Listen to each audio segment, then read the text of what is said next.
Hey everyone, welcome back to my channel. In today's video, I'll be sharing something I like to make on busy weeknights.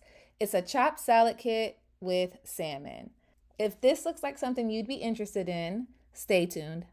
I absolutely love these pre-chopped salad kits. You can find them in the produce section at the grocery store.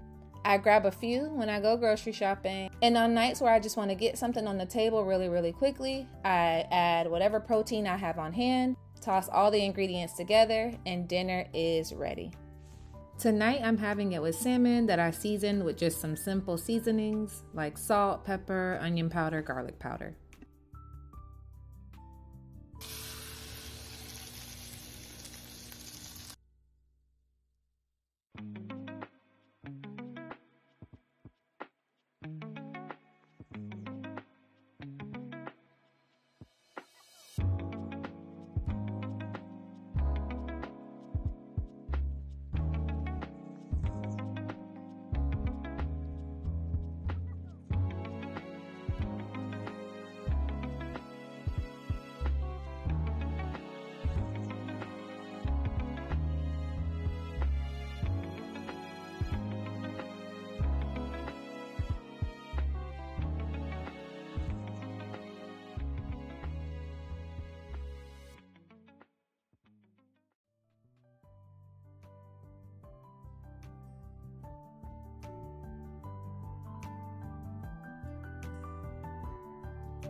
So as I've said before, no, it's not gourmet, but it is good.